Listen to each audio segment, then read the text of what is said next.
Tumunog ang doorbell, binuksan ng babae ang pinto at nakitang walang tao sa pasilyo. Hindi siya nagduda at isinara ang pinto. May kakaibang pakiramdam sa silid, biglang gumalaw ang salamin. Dahil dito, napansin ng babae na may mali. Nataranta siya at bumangon, maingat na tumingin sa paligid. Sa sandaling ito, isang malakas na puwersa ang nagtulak sa kanya sa kama. Ang tanging natira sa silid ay ang nakakapanindig balahibong sigaw ng babae. Sa isang abandonadong bodega sa ilalim ng lupa, ay isang lihim na laboratorio ng isang grupo ng mga siyentipiko, na nag-aaral ng pagbuo ng invisibility. Bagaman nagtagumpay sila sa paggawa ng chimpanzee na hindi nakikita, hindi pa rin nila natutuklasan ang paraan para ibalik ito. Ang chimpanzee ay naging marahas matapos atakihin ng isang siyentipiko. Nakatakas ito mula sa hawla, ngunit sa kabutihang palad, ang project director, na si Kane ay dumating sa oras upang tulungan itong hulihin. Ang chimpanzee ay pinatulog at itinali sa kama ng eksperimento. Matapos ang 11 buwan ng pananaliksik, sa wakas ay nakagawa si Kane ng pampanumbalik na gamot. Matapos gamitin ang espesyal na gamot na naglantad sa mga ugat ng dugo ng chimpanzee, lubos na kumpiyansa si Kane. Sa pag-iniksyon ng pampanumbalik na gamot, mabilis na lumitaw ang mga ugat ng dugo nito, kasunod ang mga panloob na organo. Kasunod ng sirkulasyon ng dugo, nagsimula ring lumitaw ang mga kalamnan ng chimpanzee. Bigla, hindi ito naging maayos. Masyadong mababa ang presyon ng dugo at masyadong mataas ang pulso, na naging dahilan upang unti-unting maging hindi matatag ang kondisyon nito.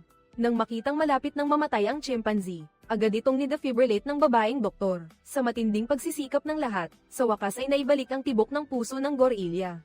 Unti-unting lumitaw ang mga tisyo at balahibo sa katawan nito, na nagpapatunay na epektibo ang pampanumbalik na gamot ni Kane.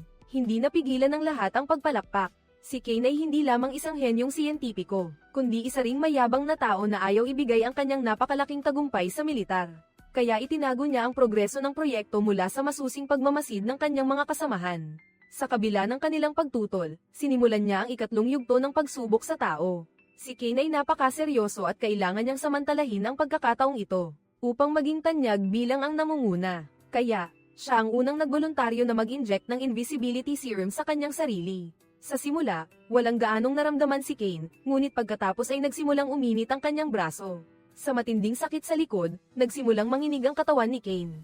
Sa gitna ng kanyang mga daing, ang brainwave ni Kane ay nagpakita ng matinding pagbabago, nawala ang mga buto, at unti-unting nag-stabilize ang kanyang vital signs. Sa kasiyahang ngiti ng lahat, si Kane ang naging unang invisible na tao. Opisyal na nagtagumpay ang Invisibility Project. Matapos ang 17 oras na mahabang coma, nagsimulang magising si Kane. Ngunit ang kanyang nagiging transparent na talukap ng mata ay hindi kayang makipag-ugnayan sa matinding liwanag.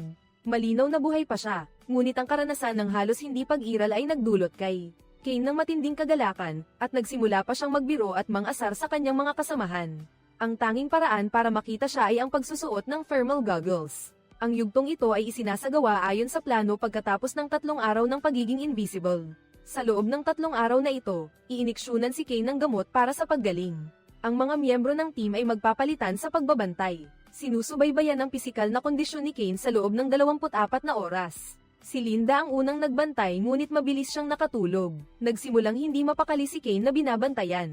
Lumabas siya sa kanyang silid patungo sa guard room. Matapos makumpirma na tulog pa rin ang kasamahan niyang si Linda, inabot ni Kane ang kanyang maruming kamay, nagising si Linda. Hula niya, malamang may kinalaman ito kay Kane. Bagaman iginiit ni Kane na umalis lang siya sa screen para magkape, ngunit nagsimula ng mag-ingat si Linda sa kanya, maging sa ibang babaeng kasamahan.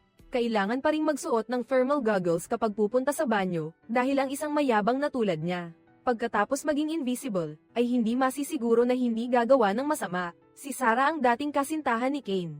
Sa gabi ng ikalawang araw, inatake rin siya ni Kane. Gusto pa niyang balikan ang kanilang mga alaala. Mariing tinutulan ni Sarah ang kahilingan ni Kane. Dumating na ang 3 araw na deadline, at ngayon ay kailangan ng turukan si Kane ng pampagaling. Ngunit nang ipasok ang pampagaling sa katawan ni Kane, mabilis na namang tumaas ang kanyang tibok ng puso. Nawalan siya ng kontrol sa kanyang katawan, nagwala, at pagkatapos atakihin ng isang kasamahan, siya ay bumagsak.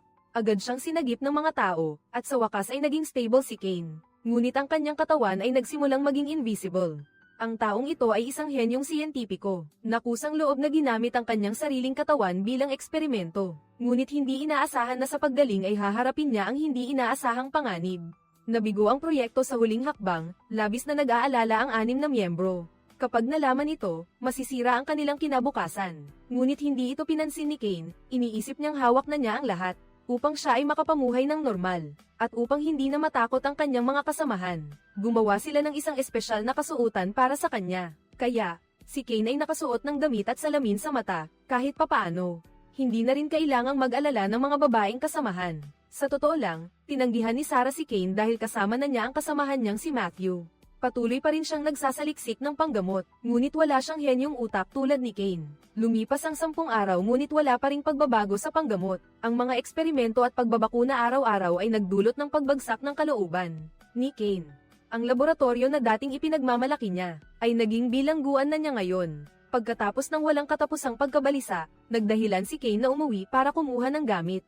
Hindi niya pinansin ang pagtutol ng kanyang mga kasamahan at umalis sa laboratorio. Bago pa siya makita ng gwardya, nakaalis na siya. Mapangahas na tinamasan ni Kane ang kalayaan at ang matagal nang nawalang sariwang hangin. Pagdating niya sa bahay, nakita niya ang isang magandang babae sa kabilang gusali. Dati, nagtatago si Kane sa likod ng bintana para silipin siya. Ngayon, ganoon din. Tuwing mahalagang sandali, isinasara ng mga tao ang kurtina. Siya ay walang laman at nag-iisa ngunit pagkatapos ay napagtanto niya na siya ay hindi nakikita ngayon.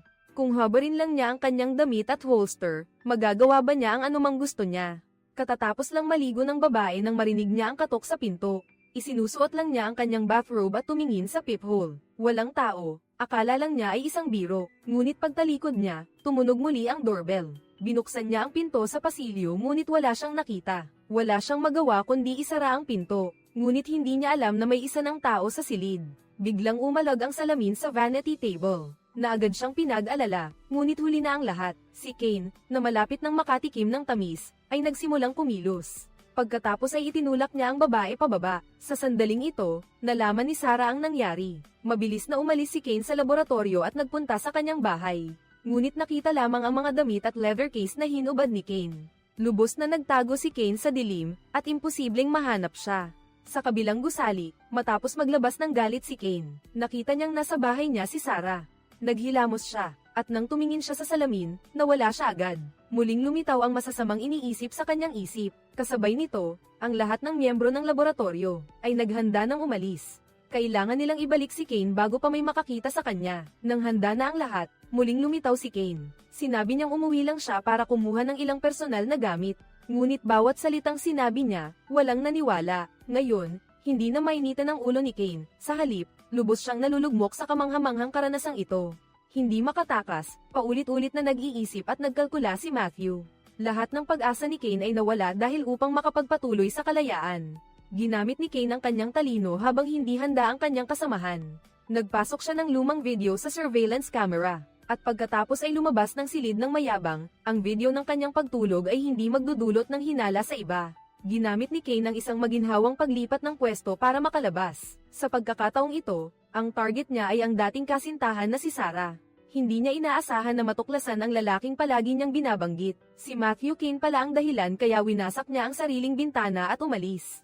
Ang ika-6 na pandaman ng mga babae ang tumulong kay Sarah para malaman na napunta na si Kane dito. Agad siyang tumawag sa kanyang kasamahan sa duty. Nang marinig na tulog pa rin si Kane sa laboratory, wala nang nagawa si Sarah kundi ang malungkot na ibaba ang telepono dahil sa pagbabago ng isip ni Sarah. Si Kane ay naging marahas, at sinaktan pa niya ang asong si Linda na walang tigil sa pagtahol. Ang taong responsable sa pag-aalaga ng mga hayop, ay nakakita ng kakaiba kinabukasan. Nang harapin ang pagdududa, natural lang na mariing itinanggi ito ni Kane. Matapos suriin ang CCTV sa buong gabi, pansamantalang binitawan ng lahat ang kanilang pagdududa sa kanya.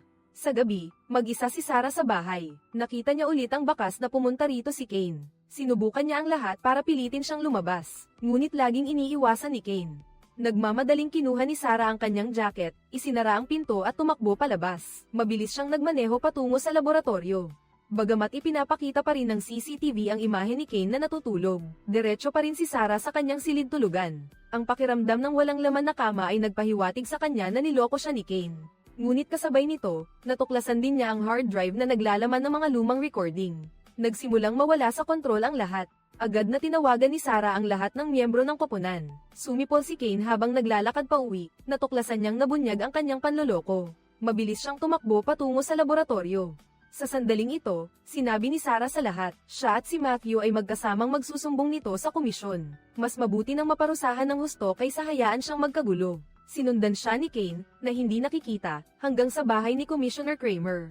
At si Ginoong Kramer, pagkatapos ihatid ang dalawa, ay handa nang ipaalam agad sa ibang mga general. Ngunit huli na ang lahat. Nauna nang kumilos si Kane sa linya ng telepono. Dinala niya si Ginoong Kramer sa swimming pool at biglang inatake. Kinabukasan, wala pa ring natatanggap na balita si Sarah. Tinawagan niya si Ginoong Kramer. Matapos malaman na itinulak siya sa swimming pool kagabi, biglang nanlamig ang likod niya. Patuloy siyang tumawag. Pero sa pagkakataong ito, nalaman niyang putol na ang lahat ng linya ng telepono. Nang gusto niyang lumabas, nalaman nila na napalitan na rin ang password ng elevator. Pagkatapos maghanap ng taong mag-iimbestiga, nalaman nilang si Kane mismo ang nagbago ng password ng elevator.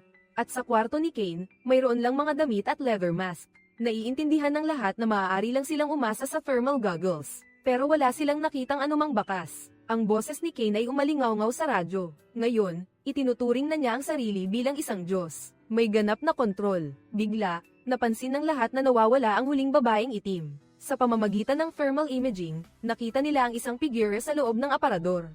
Akala nila si Kane iyon, ngunit hindi nila inaasahan na bangkay pala iyon ng babaeng itim. Sa sandaling ito, parang naramdaman ng lahat na sila ay mga tupa na naghihintay na katayin. Hindi nila alam kung paano ipagtanggol ang kanilang sarili, ngunit ang mga pamamaraan mula noon, palaging mas mahirap kaysa sa isang motion detector, na dating ginagamit upang mahuli ang mga hindi nakikitang daga ay naging pinakamahusay na sandata para sa mga tao upang matukoy siya. Pagkatapos kumpirmahin ang lokasyon, agad silang kumilos. Si Sarah ay nanatili sa command habang ginamit ni Kane ang mainit na hangin mula sa exhaust port upang masira ang linya ng paningin. Habang papalapit si Matthew upang suriin, sinakal ni Kane si Fatty mula sa likod. Nakita ang usok na lumabas na nagpakita sa kanya, mabilis na tumakas si Kane. Si Fatty ay itinapon sa lupa, ang kanyang katawan ay bumangga sa isang matigas na bagay, at damyugo siya ng malaki. Sa kaguluhan, ang mainit na gas pipe ay naputol. Ang tumataas na init na kumalat sa lahat ng direksyon ay nagpahina sa thermal vision.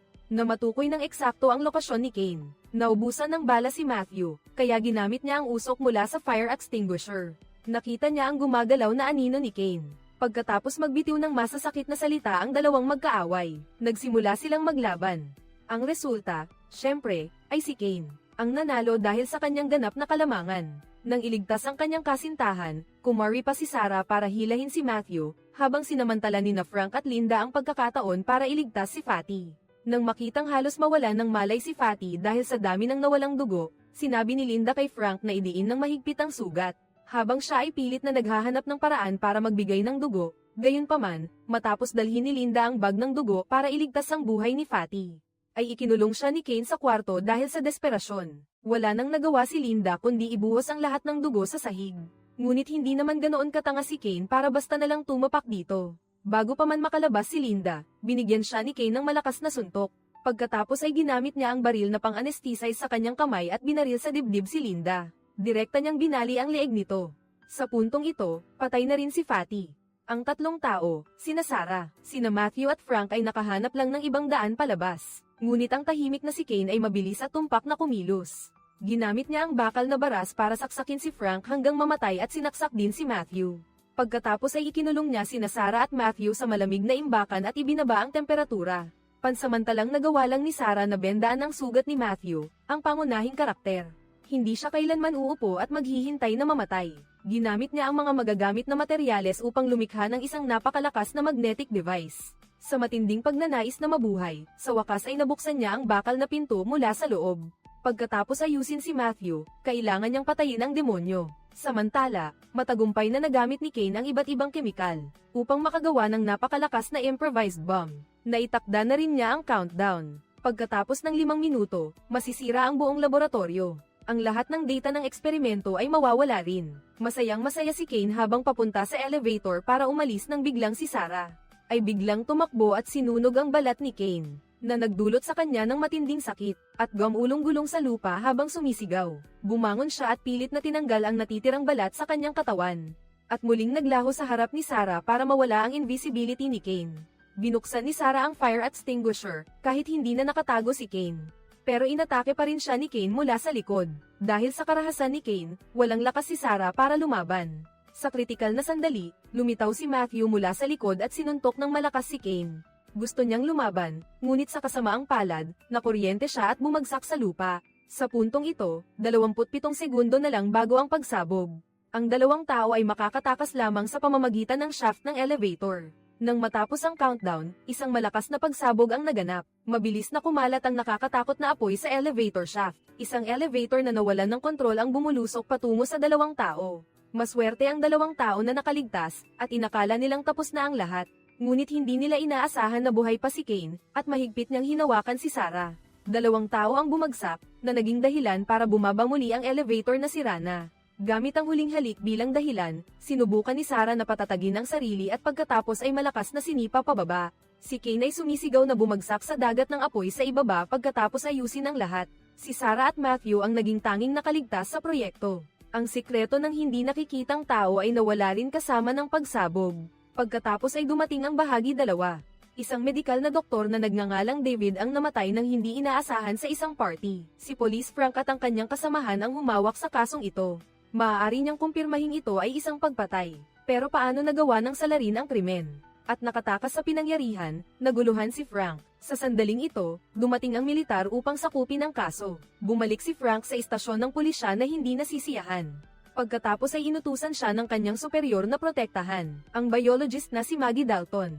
Si Dalton ay kasamahan ng biktima. Ikinonekta ni Frank ang misyong ito sa kaso ni David.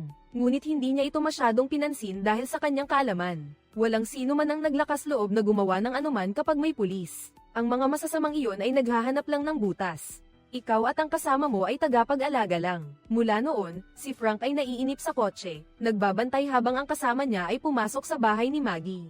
Pinoprotektahan siya. Pagdating ng gabi, may kakaibang ingay sa bahay. Mabilis na pumasok si Frank sa bahay at nakita lang ang bangkay ng kasama niya. Agad na kinubkob ng militar ang bahay. May lumitaw na invisible na tao at pinabagsak si Frank. Mabilis na inilabas ng armadong militar ang mga ito. Pagkatapos ay pinaputukan ang buong silid. Nakita ni Frank na tina-target ng militar ang invisible na tao, kaya naunawaan niya na siya at ang kasama niya ay pain lang. At may namatay pa. Galit siyang sumugod sa opisyal at sumigaw, ngunit wala siyang nabago. Pagkatapos, nabigo ang plano na hulihin ang invisible na tao. Muling nakatakas ang salarin. Sinamantala ni Frank ang pagkakataon para dalhin si Maggie. Pakiramdam niya, ang biologist na ito ang susi sa lahat. Para makaganti, kailangan niyang gamitin ang babaeng ito. Tulad ng inaasahan, mabilis silang hinabol ng invisible na tao. Dumaan sila sa abalang trapiko. Nagmamadaling humabol ang invisible na tao at nasagasaan. Ligtas muna ang dalawa. Bumalik si Frank at Maggie sa istasyon ng pulisya. Hindi binanggit ng kanyang mga nakatataas ang kasong ito at binalaan si Frank na huwag nang magpatuloy sa investigasyon. Maya-maya, hinabol sila ng invisible na tao. Nagmaneho si Frank at dinala si Maggie palayo sa istasyon ng pulis. At ginamit ang invisible na tao para pilitin siyang sabihin ang totoo. 5 taon na ang nakalipas, ilang siyentipiko ang nakadiskubre ng gamot na maaaring maging invisible ang mga tao, ngunit noong gabing iyon, 2 siyentipiko ang pinatay. Ang proyekto ay pansamantalang ipinagpaliban hanggang pagkatapos ng 2 taon. Ipinagpatuloy ni Officer Gavin ang pananaliksik na ito at pinangalanan itong Invisible Knight. Gusto niyang lumikha ng isang super-powered na sundalo upang protektahan ang kaligtasan ng bansa. Si Maggie ang namamahala sa pagwawasto ng mga pagkukulang.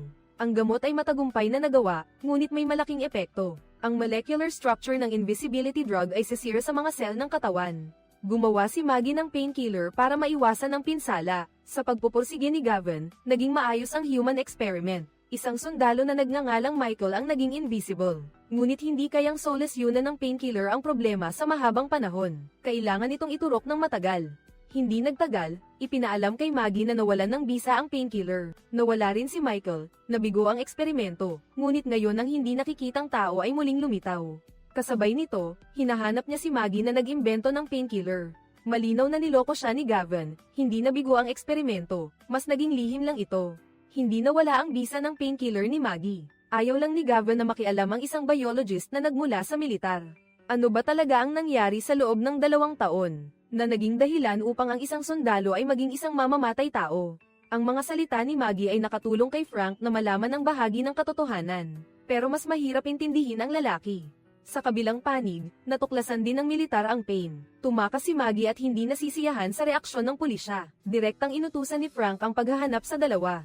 Kailangan nilang harapin ang pagkubkob ng gobyerno at ng invisible na tao. Hating gabi na nang magpadala ng mensahe ang isang misteryosong tao kay Maggie, na nag-aanyaya sa kanila na magkita sa isang inabandonang gusali. Mabilis silang dumating doon. Isang lalaking nakasakli ang lumitaw sa harap nila. Nakilala ni Maggie na ang kalaban ay ang pangalawang test subject ng eksperimento ng Invisible Knight, isang nabigong produkto na itinapon ng militar. Ngunit iniligtas siya. Ikinwento ni Josh ang mga nangyari sa loob ng 2 taon. Napakasaya pala ni Gavin matapos magtagumpay ang eksperimento ng Invisible Knight. Hindi lang niya ipinagpatuloy ang pagperpekto ng Invisibility Potion, kundi nakuha rin niya ang formula ng painkiller. Kinontrol niya ang invisible na si Michael para patayin ang kalabang politiko, upang linisin ang daan para maging mataas na opisyal. Matapos magtagumpay, nagpa siya si Gavin na patayin si Michael at hindi na magbigay ng painkiller. Para ibaon ang nakaraang sabuatan, hindi pumayag si Michael na maging biktima. Kaya hinanap niya ang lumikha ng gamot na pampawala ng sakit. Ang sakit dahil sa side effects ay nagdulot ng pagkawala ng katinoan niya. At ginamit niya ang pagiging invisible para pumatay ng tao bilang libangan. Naging isang serial killer na baliw si Michael. Kasabay nito, nawala si Michael sa paningin ni Maggie, sumugod sa military base, pinahirapan at pinatay si Rachel. Pagkatapos ay binasa ang mga mensahe ni Maggie, saka pumunta sa abandonadong gusali. Napatumba si Josh ni Michael, at si Frank ay napaluhod din. Napagtanto niyang hindi niya kaya ang kalaban. Hindi makita si Josh para bigyan sila ng pagkakataong makatakas. Sinakripisyo niya ang kanyang buhay para pigilan si Michael. Matapos tumakas, naging pasibo sina Frank at Maggie. Anumang ingay ay nagpapaisip sa kanila na mayroong invisible na tao. Para makatakas sa pagtugis, umalis sila sa lungsod kinagabihan. Kinabukasan, iniulat ng TV ang paghahanap kay Frank. Hindi mahanap ni Michael si Maggie kaya dinukot niya ang kapatid nito at tumawag para manakot. Nagkita sila sa mall. Wala silang magawa kundi bumalik sa lungsod. Bago umalis, sinabi ni Maggie kay Frank na kung gusto niyang gumawa ng pampamanhid, kailangan niyang gawin ito sa isang laboratorio, at ang pinakamalapit na laboratorio ay nasa isang unibersidad. Dinala siya ni Michael doon para gumawa ng pampamanhid. Sa mall, nagkita muli ang magkapatid na Maggie. Sinundan sila ni Frank, na lihim na nagbabantay kay Maggie. Nakita ng security ang wanted criminal at agad na tumawag ng pulis. Sinamantala ni Michael ang pagkakataon para hilahin si Maggie sa fitting room. Kasabay nito, ininiksyonan niya ito ng invisibility serum, ngunit pinigilan siya ni Frank at nahulog ang serum sa sahig. Agad na dumating ang militar matapos makatanggap ng ulat. Mabilis na hinayla ni Michael si Maggie at tumakas. Wala nang matakbuhan si Frank. Kaya nag-inject siya ng gamot para maging invisible. Kaya nakatakas siya sa mall, ngunit aksidente niyang nakita ang kanyang superior. Naintindihan niya na ang lahat ay dahil sa pakikialam nito. Galit na pinatay ni Frank ang superior na nakipagsabuatan kay Gavin. Sa laboratorio, pinilit ni Michael si Maggie na gumawa ng painkiller. At pinilit niya itong iturok muna sa sarili nito para maiwasan ang pag-inject ng lason. Matapos makumpirma na walang problema bago ito iturok sa sarili, gustong patayin ni Michael si Maggie. Pumunta rin si Frank sa laboratorio. Sa gitna ng ulan, naglaban ang dalawang hindi nakikita. Sa kritikal na sandali, nagpakita si Michael at bumagsak din si Maggie sa lupa. Lumabas na hindi siya gumawa ng pampamanhid, kundi nakamamatay na lason. Agad pinatay ni Frank si Michael. Pagkatapos ay dinala si Maggie sa ospital. Pansamantalang natapos ang usapan. Si Gavin, na may malaking ambisyon, ay matagal nang pinatay ni Michael. Ang hepe na kasabwat niya ay pinatay din ni Frank. Walang nakakaalam na may kinalaman dito si Maggie. Siya ay itinuring na biktima at ginamo sa ospital. At naranasan mo rin ang sakit ng pagiging invisible habang nakatayo, sa ilalim ng araw na nakasuot ng mahabang damit para mabawasan ang sakit. Naghihintay kay Maggie na lumabas ng ospital. Kapag ang isang tao ay naging invisible, makikita niya ang lahat ng sikreto ng iba, maging mapangahas at sa huli ay makatakas mula sa mga paghihigpit ng batas at mga patakaran.